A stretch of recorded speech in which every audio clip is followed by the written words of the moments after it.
Lorsqu'une femme nous plaît, nous pouvons essayer de la séduire lui offrant des fleurs, en la complimentant ou étant très élégant et courtois avec elle. Pour Yann Moix, l'art de la séduction ne rentre pas dans ces critères. Chroniqueur sur le plateau Laurent Ruquier en 2018, l'auteur avait eu la surprise d'avoir en face de lui Nicole Calfan pour sa dernière dans l'émission France 2. Une femme que l'écrivain a longtemps idolâtrée au point même qu'elle provoquait des fringales.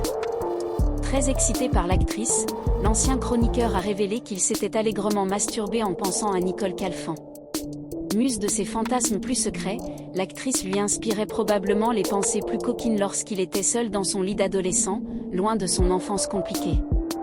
Assise en face l'actrice pour son dernier jour chroniqueuse sur France 2, l'auteur s'est fait taquiner par Laurent Ruquier qui lui a chuchoté « C'est peu ton vers départ, et en fait on a installé à côté toi cette actrice que tu as vénérée depuis, c'est un peu cadeau d'adieu d'avoir Nicole Calfan à côté Yann Moix. » Un cadeau qui a apparemment beaucoup émoustillé l'écrivain qui n'a alors pu s'empêcher de se confier « J'en ai renversé, du liquide séminal, dans ma chambre. Dans ma chambre d'ado. » Gênée, la principale intéressée s'est contentée de sourire poliment aux propos de Yann Moix. Des avancées qui n'ont donc pas trouvé d'écho auprès de Nicole Calfan. Les hommes, il n'y en a plus comme ça, il faut dire que le cœur de Nicole est pris depuis des années par son premier amour, Jean-Yann. Celle qui pourtant épousait François Valéry a confié qu'elle n'avait jamais pu oublier son premier amour, qu'elle toujours considérait comme l'homme de sa vie. Elle l'avait rencontré sur le tournage de son film Êtes-vous fiancé à un marin grec ou à un pilote de ligne ? Alors qu'elle n'avait que 22 ans.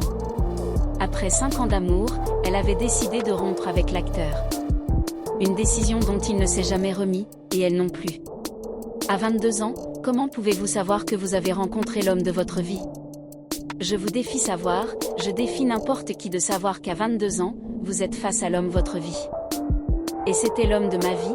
Même si j'étais heureuse après je vis avec mon passé, je suis quelqu'un d'assez nostalgique et mélancolique. Je le serai, pardon Sophie Garel, l'éternelle fiancée de Jean-Yann. Les hommes, il n'y en a plus comme ça, confiait-elle sur le plateau de l'émission On n'est pas couché en 2015.